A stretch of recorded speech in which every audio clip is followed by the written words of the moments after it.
So this may come as a shock to many of you, but in 2023, even though it is an off-year election year, we still got a couple of gubernatorial elections. That's right.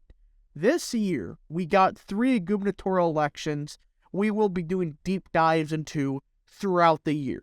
But in my opinion, the most competitive one is the one in the great state of Kentucky.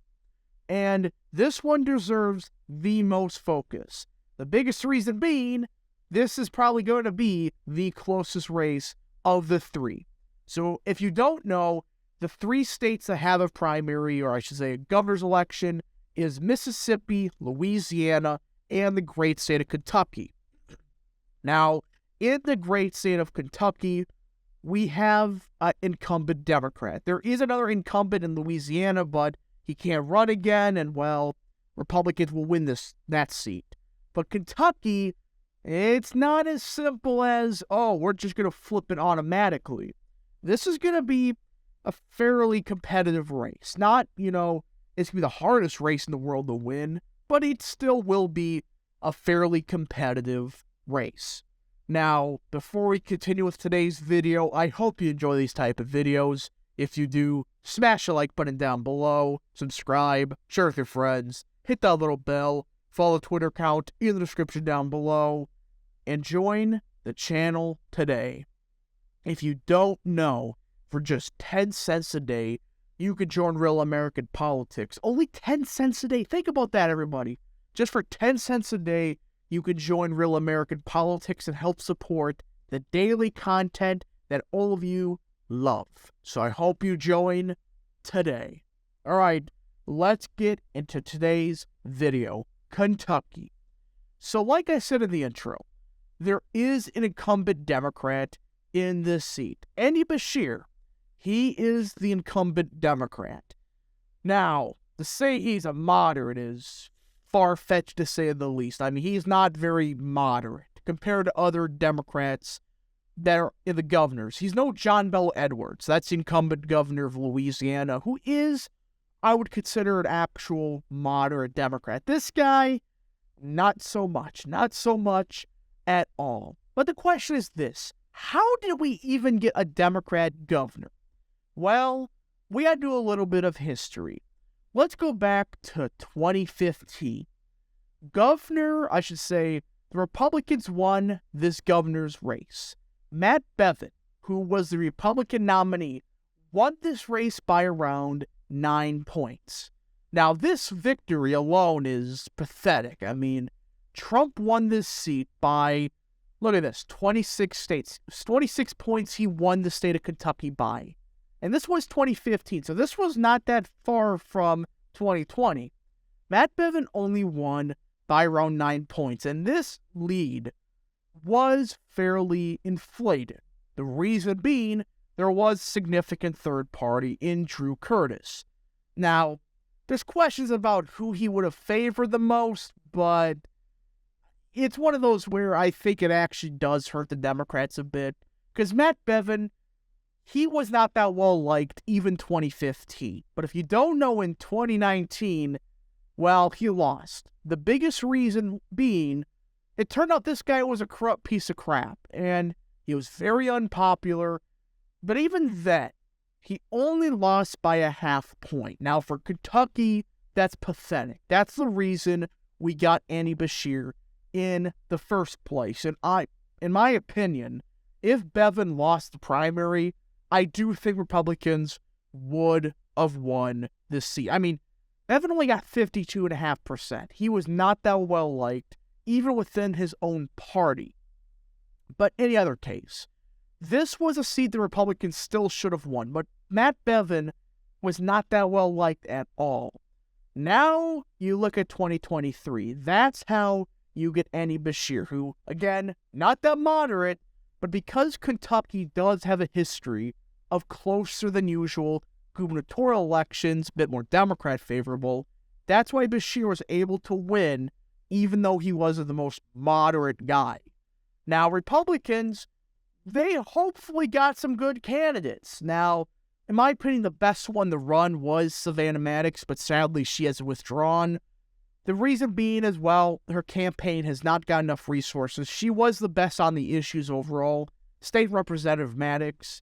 And in my opinion, the best candidate we got now is Attorney General Daniel Cameron. All right, this guy was endorsed by Donald John Trump and a few others. Now, many people are going to say, oh, who's this Kelly Craft? All I will say is she is a McConnell shill. That's everything I will say. She's awful. Sure, Daniel Cameron has a history with McConnell, but he is not as egregious as Kelly Craft. Plus, she's not really that good on the issues, and I don't know if she would win. And plus, on top of all of that. But you notice here, there is a potential candidate that could file. There's two of them, actually. Former Governor Matt Bevin. Now, there is a couple of days. I think the deadline is next week. I think that's when the deadline is for the filing. But if Matt Bevin runs, I doubt he gets nomination. But if he somehow does, we're losing this seat. But there's a second candidate that I thought was a meme. I thought, no, this has to be fake. Guys, it's Papa John. The guy that created Papa John's. John Schneider. Oh my gosh. You know, Dr. Oz, man, I wish he would have won that, but he may have started a new trend of meme candidates running for these random seats. I mean, the founder of Papa John's is running potentially for the governor's seat. Now, will he run? I don't know. But any other case, Republicans, I do think, have a good shot of winning this seat, as long as it's not freaking Matt Bevin. That's really the only one that I think would lose this seat, unironically. Now, the question is, how can Republicans win this seat? And I can already tell people are going to say, oh, focus on Louisville, all right? That's the population center. It's true. There's a lot of votes here. But look at this. 278,000 votes in Jefferson County. This is where Louisville is. We had around 1.5 million votes in Kentucky. When you look at the grand scheme of things, there really isn't that many votes in Louisville and Fayette counties. There really isn't that many votes compared to the rest of the state. Maybe like 30% of the vote comes from these counties, if that. But the vote that really does matter, in my opinion, is Eastern Kentucky. This is what matters this election. These voters, you look at here, 2015, it was kind of red in this map. Red is Democrat, blue is Republican.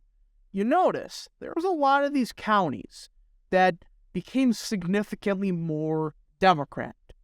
And the reason that these counties that, you know, they voted for Trump by dictator margins, the reason that Democrats still have some semblance of margins in some of these counties for low-level elections is this is where Bill Clinton ran it up in 1996, 1992, etc. There's a lot of Bill Clinton voters in this part of the state. They're the Bill Clinton Democrat. They vote Republican for like Trump, maybe somebody like Rand Paul, etc. But they tend to vote Democrat down ballot. Now, the key is you can't, lose every single one of them. You can lose a couple of them, like Matt Bevin did. But you cannot lose some of these places by 30 points, because they add up. And if he did 2015 margins in 2020 in this part of the state, well, he would have become the next governor. I mean, you look at the swing map.